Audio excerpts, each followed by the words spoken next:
The Grove is a hellscape. I don't know why anyone chooses to go there. I used to be forced to go there multiple times a week for my job. On top of that, I had to ride the bus because I didn't have a car. And the Grove doesn't expect that its visitors are going to use public transit. So the bus stop's pretty far away, and you have to enter the castle gates and go into the fortress to get to the stores. So because of that, having to walk that extra distance and the bus being unreliable, I was often late. I got a lot of warnings at work. And even though I needed this job, I didn't really want this job. And so that was probably part of the reason I was late a lot. I wasn't that excited to be there, which is weird because what man in his early 20s isn't super excited for his job at American Girl Place? If you're not familiar, it's more than just a store that sells dolls. It's so much more than that.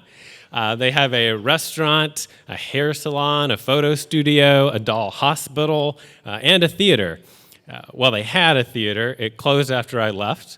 Once you've had me as your head usher, there's nowhere to go but down. Now, the theater was not some creepy place where people acted out stories using dolls. It was a place where there was a musical stage show where young actresses recounted the stories of dolls who are set in different time periods in American history. You know, totally normal. Now, the job actually was fine most of the time. The kids were happy, excited to be there. But of course, the kids had parents. And sometimes the parents were anxious, and sometimes the parents were rude, and sometimes the parents were Becky.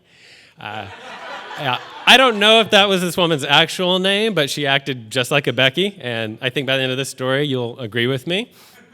So when the show started, we had to close the doors right away because the actresses entered through the aisle. So we had to hold the audience for just a few minutes. So time and time again, I would watch tiny souls just shatter as girls turned the corner and saw the doors closing to the show they were trying to see. Now, Becky and her birthday girls group actually miraculously were not late, but they were cutting it pretty close. There was over 20 of them, so I was going to have to work closely to get them into their seats. But instead of just handing me the stack of tickets, Becky starts counting them individually and counting the girls, like 1, 2, 3, and I'm thinking, isn't this something you normally do when you buy the tickets? But I'm also thinking that, well, if she doesn't actually have enough tickets, I want her to figure that out on her own instead of me having to be the one to tell her that. So I'm waiting, but before she can finish, she suddenly fans the tickets out and shoves them in my face and says, "We have a problem." You know, that's a Becky catchphrase right there. And she says that our seats aren't together.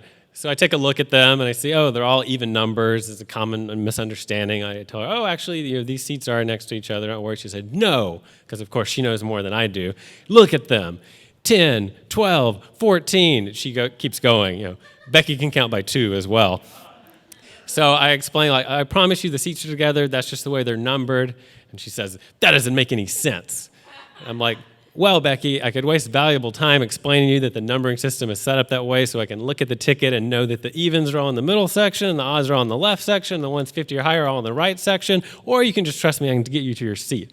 Of course, I couldn't say any of that because I had to be polite, and because of all these warnings at work. So I instead said to her, I promise you, let's just get you inside. I'll show you your seats. I think everything will be fine. But I didn't get to finish because one of the ushers opened the door to come out, and these girls just breached the gates. They were excited to be in there. They start flooding in. So I have to run in there to make sure they don't go the wrong direction. I'm leading them to the front. So they've got the front row, a lot of seats in the second row. So I'm showing, oh, here are your seats. You can go ahead and get seated. So they get in there, and then Becky catches up with me, and Becky is not happy. That's her default state, but she's particularly not happy. And she says, shouldn't the birthday girl get to sit in the front row?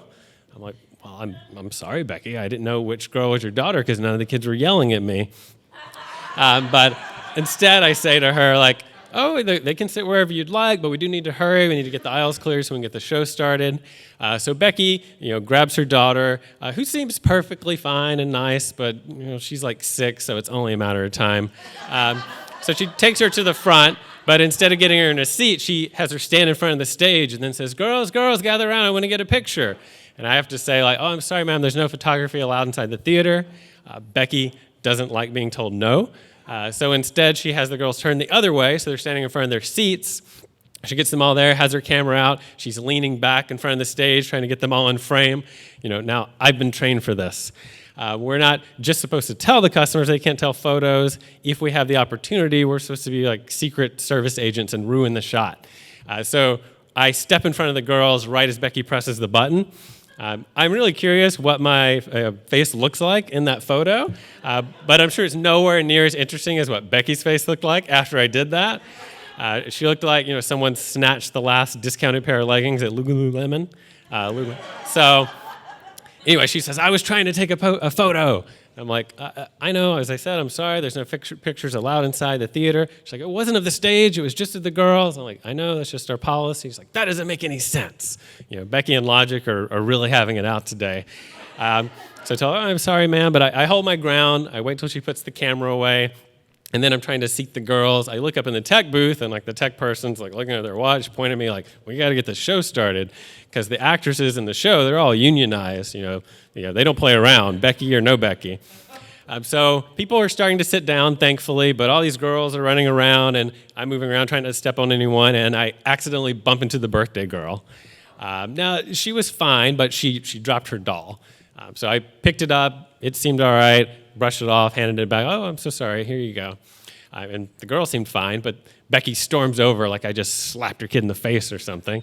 And it says, apologize. And I'm like, well, I did just apologize, but I'm not going to get into that with Becky. It's quicker just to do it again. So tell the daughter, oh, I'm so sorry.